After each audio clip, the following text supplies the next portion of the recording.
Hi guys, Ashish this side. So this is part 3 of study in UK series, and in this video I'm going to tell you about the admission process, intake timeline, eligibility and documents required for getting admission in UK universities. So first thing that comes is intake timeline. So UK universities have two major intakes. One is September, October, and second is January, February. The services offered by UCAS, so I'll tell you about UCAS in detail in later part. So are designed for admission to September or October. So this is the major intake for UK.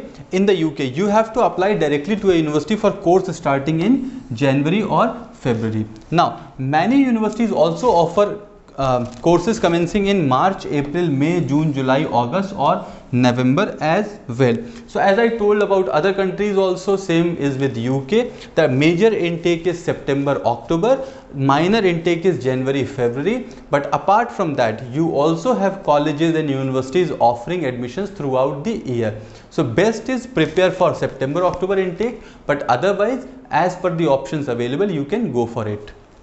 Next thing that comes is what is the eligibility criteria of admission. So for eligibility, these vary from study programs and levels. For each course, Indian student will need to minimum English language requirement is something that is required. So for UG courses you need class 12, for PG courses you need bachelor's, then you need mandatory English language requirement, that is IELTS or TOEFL or PTE. Apart from that, many universities or many good universities will also ask for a minimum class 12th or minimum graduation percentage, like for along with that minimum academic record of 65% or above for humanities stream in 12th and 70 to 80% and above for science commerce stream in class 12th will also be required. So this is again an average generic term.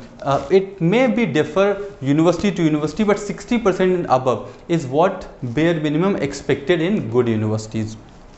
Next is foundation and diploma programs are available for students who have secured below 60%. So if you are somebody who has below 60%, then you have foundation and diploma programs. The student should have completed 18 years of age before joining a degree program. It is important to note that these numbers are just for reference purpose. As I told you that actual number may differ, actual things may differ on university to university, but this is for a general understanding.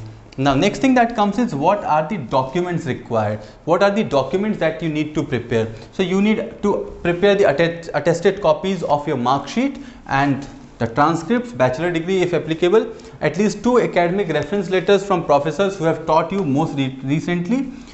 Then if you have work experience, then 2 letters of recommendation from the employer manager who knows you well and can comment on your professional abilities. So these are the basic documents that you need. Then you also need a statement of purpose. We'll talk in detail about that. Your resume, photocopy of scorecards if you have given GMAT, IELTS or TOEFL, either e-copy or photocopy, whatever available for whatever required, mostly e-copies. Portfolio in case of students applying for art design courses and architecture program. So in case you are applying for creative programs, then portfolio is also required. And then you need certificate, achievements, anything. So if you have any extracurricular activities, you have done sports or anything else, then you need the proof of that also. Apart from that, you also need to show the proof of funds. So as I was telling you in all my videos that all the countries do not want you to become a liability on them. They want you to have sufficient money before you get into the country, and for that reason you need to show the proof of funds that you have sufficient money to fund your education as well as to fund your living in that country. Now it can be through scholarship, it can be through education loan, it can be through self-sponsored, or you may have someone who is sponsoring your education. Now next comes is the timeline. So when you need to start preparation. So here's a timeline. This is a standard generic timeline that you should follow, not just for UK but other top countries as well. So 12 to 18 months before, you start researching and select 8 to 12 universities that you will apply to. Visit university website and find out everything about them. Then before almost a year, this is the time when you shift into preparation mode. Think hard about what makes you unique as an applicant and sketch out your strengths and self-assessment. Now register yourself for all the exams. So which are exams? I'll tell you in the next video in detail of which all exams for UG, PG and language exams.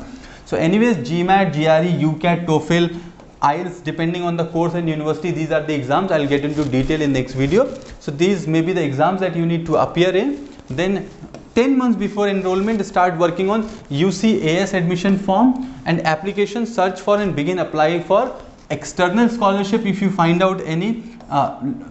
Register for the test, complete these tests, begin drafting your SOP and essays alongside your application, plan for your expenses like applying for an education loan. So all in all, your preparation should be 1 year ahead of your plan of study, because that is the time you require for completing everything. Now next comes is enrollment. So before apply before the deadline, you may have to appear for a video interview in front of the admission committee. The acceptance letter helps you attain the student visa. So for getting the visa, what you need is letter of acceptance. The university will send you the letter of enrollment, letter of acceptance.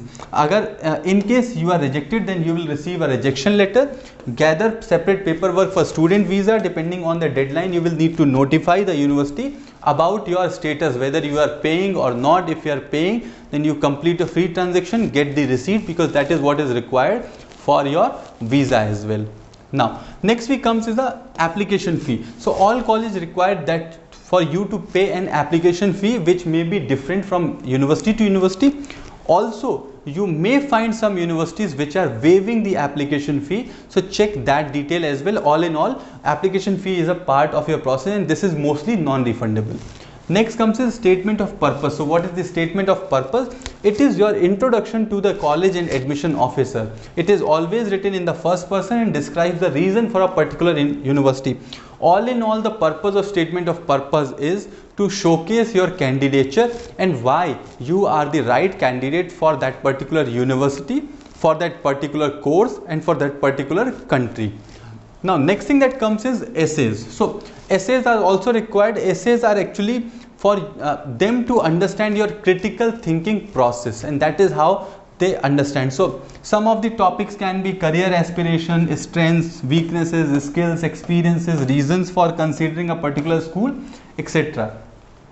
Next comes is letter of recommendation. So what is a letter of recommendation? Letter of recommendation is actually a third person's opinion about you. So through letter of recommendation, your university or school or college will get to know who you are as a person, what have been your qualities while working for someone else, what are your achievements and how you will become, what are your aspirations in the life. So this is letter of recommendation. Now next that comes is UCAS. So I have twice mentioned that. Now let's understand what is that. Applicants to all undergraduate courses are filled through universities and college admission system, or UCAS, a central organization in the UK that is responsible for receiving undergraduate applications and forwarding them to respective institutions. So now if you remember, I told you that for September intake, UCAS comes in picture, but maybe for January February intake, because it's a minor intake,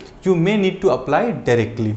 Now let's see the fee. So UCAS allows you to apply to 5 universities through a common form, which costs you 13 euros is the fee for one course and 23 euros for multiple courses and application. Now in terms of figure, I'll be quoting you the local currency, and then it is your job to get the multiply of in INR to understand what exactly is the amount, right? But because for universal language, you should be able to understand the currency of that particular country very, very well. The services offered by UCAS are designed for the admission to September-October intake in the UK, and you normally apply directly to the university. So this I have told you already. Again, the repetition of same. For the major intake, you apply through UCAS. For minor intake, you may apply directly. Now this was the UG. Now comes the PG part. So applying for postgraduate program. So students seeking admission to a post graduation will have to apply to individual universities using the application form of that particular university. Most universities offer the facility to apply online for a nominal fee. Once the application form is filled, appropriate supporting documents would have to be sent to the university. Although universities do not have a deadline, it is recommended that you apply early. Do have a deadline, I guess. You apply as early as possible is the most important thing. So with this we have come to the end of part 3 of study in UK series. In part 4 I'll be telling you about the important exams. So there are a lot of exams. If you are applying for medical, there is a different exam. If you are applying for maybe English literature, there is a different exam. If you are applying for law, then there is a different exam. So I'll be briefing you about all the exams in the next video. Then I'll be telling you about the entrance exam. So there are two actually categories of exams, entrance and language. I'll be telling you about both of them. Apart from that, this channel has a lot of content on countries, universities, colleges, courses which you can explore. In case you have any query, then you can check the description. I have put in the details on how you can contact us. If you are new to this channel, then please consider subscribing this channel. Like this video, comment, share with your friends. Thank you so much for watching. I'll see you in the part 4 of study in UK series. Till then, stay connected.